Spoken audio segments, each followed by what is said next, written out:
Bonjour et bienvenue à un nouvel épisode. Mon nom est Orphée, j'espère que vous allez bien. Écoutez, aujourd'hui on parle de lentilles et on parle de mariage. La question, c'est de savoir quelles lentilles devrais-je utiliser pour les mariages. Il faut savoir que les mariés dépensent de l'argent pour plusieurs choses, entre autres la décoration, mais votre travail, c'est de capturer la journée. Selon votre style, il faut quand même photographier les choses sur lesquelles les clients ont mis de l'argent. Il faut penser à la salle, il faut penser aux couverts, aux fleurs, à l'hôtel, peu importe. Je pense que chaque chose pour lesquelles les gens ont dépensé, je pense que vous devrez quand même photographier. Mais après, les clients, eux, restent les personnes les plus importantes et aussi les invités. Lorsque vous capturez ou bien vous immortalisez ces moments, il y a tellement d'aspects. En sachant que vous devez photographier un peu tout, surtout si vous avez été engagé pour toute une journée, vous devez vous dire comment les gens vont se souvenir de leur mariage. Moi, à la base, je n'utilise qu'une seule lentille. Je pense que c'est selon mon style. Je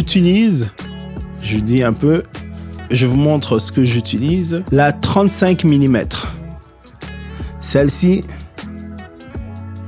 est-ce qu'on voit? Non. Bon, j'utilise une 35 mm de Canon. C'est la 1.4 et généralement, elle fait le travail. Le seul truc, c'est qu'il va falloir bouger un peu. Moi, je bouge beaucoup, peut-être parce que j'ai envie de faire un peu plus d'exercice, mais ça me permet en fait d'être présent et aussi de couvrir plusieurs choses en même temps. Parce que ouais, c'est bien de toujours photographier de l'extérieur avec une 70-200, et on peut zoomer, zoom out.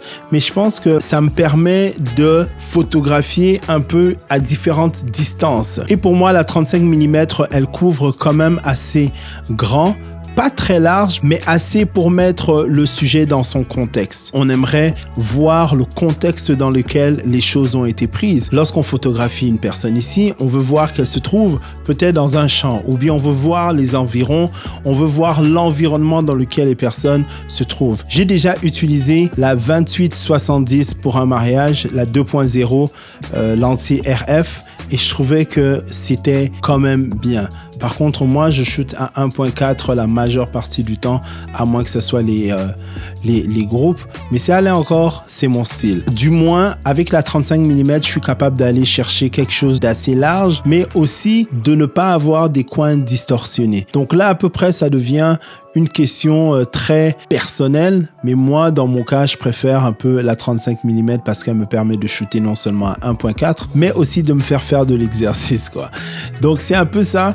Dites-moi ce que vous utilisez. Quelle lentille vous utilisez? Si vous n'avez jamais essayé la 35 mm, je vous conseille d'essayer d'en avoir au moins une dans votre sac pour aller à l'extérieur, prenez des photos candides, essayez de voir un peu ce que ça donne. Mais sinon, si c'est pas votre truc et puis vous shootez quand même avec une 70-200, une 24-70, une 24-105, c'est à vous. Mais dites-moi ce que vous en pensez et écrivez-les dans les commentaires. N'oubliez pas de vous abonner à ma chaîne. Mon nom est Orphée. On se dit à la prochaine. Peace!